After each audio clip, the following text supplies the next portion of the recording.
It's me, Joseph, host of Beyond the Peloton, your all-access pass to the Cervélo TestTeam. We're back in 2010, starting with Milan-San Remo, a race that sparked a historic rivalry, which fans can relive on Cervélo.com as they gear up for an exciting new season. This January, the team gathered again in southern Portugal. Last year, you could say we were the underdogs.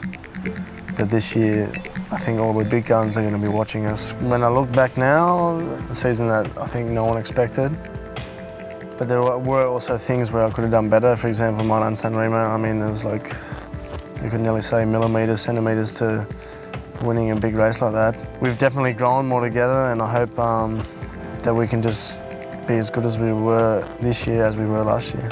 At this point in time, I mean, I don't know how it's going to be in 5 or 6 or 7 years. But I consider myself lucky. I plan to ride for another 10 years, and I could see myself, if Cervélo keeps on going that long, I could see myself staying here that long. Everyone has their goals. For me, it's Flanders. There's no other race in the world that I want to win at the moment. While Heinrich prepares for April, Tour de France winner Carlos Sastre sets his sights on the Giro d'Italia in May, his first big goal of the season. After last season, everything changed. The last year was many things to do in this team, you know? And I was thinking too much in the team, around the team, myself, and that's take off almost all my energy, you know? And in that way it was too much responsibility. For this year, I am a bike rider again.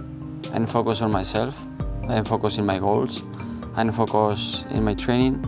I'm more relaxed, more happy, more motivated. Still, I want to ride my bike really fast. Not like a sprinter, but almost. Speaking of sprinters, Tor knows it's going to be more difficult to slip under the radar. This year it's different because all the teams and riders are aware of us. They're afraid.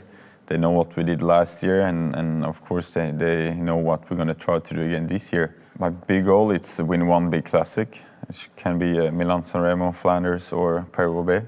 If I had to choose one race, I would say Paris-Roubaix.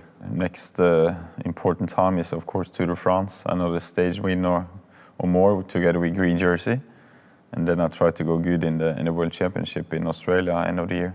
Of course, Cavendish is the big rival on sprints, like in Tour de France and for green jersey. I had a big fight with him last year for green. It was a hard time, but really fun, especially when I won it in the end.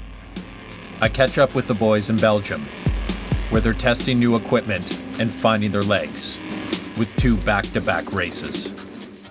So the start's going to be at 11:30. We go for 204 kilometers. We have like a lot of cobblestone strokes and also cobblestones uphill.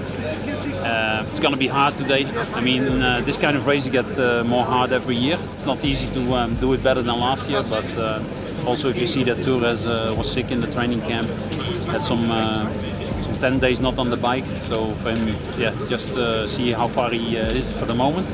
Heinrich looks good, but also a little problem with his knee. I mean, yeah, all things can happen, and further on the team is really ready, and hopefully the boys who has to do it as well. People from everywhere, it's cold, it's wet, but they don't care, they just come, the whole square is full. The team's in great form, and Hausler takes second place. But with their first big effort of the year, they're already feeling the strain. The following day, another race, plagued by infamous Belgian weather. Cervélo, man, it's the worst race I've ever done in my life. I couldn't go anymore after 100k. I was just, I don't know, I just felt like I was going to have a heart attack. I didn't want to stop for sure, but yeah. It's actually on the second time in my life I had to stop because of cold weather, so it's not happened very often. Out of 248 starters, only 26 will finish. Among them, Tor, Brett, and Canadian Dominique Roland. We were struggling to stay on the bike at certain sections just when wind gusts so hard, and it just like made communication and knowing what's happening in the race almost impossible. I bridged across solo and managed to bring on a 5th place with Tor in my wheels. Yeah, but crazy day. I think it just like destroyed everyone. The riders depart to gather again for Milan-San Remo, where you'll find me, beyond the peloton.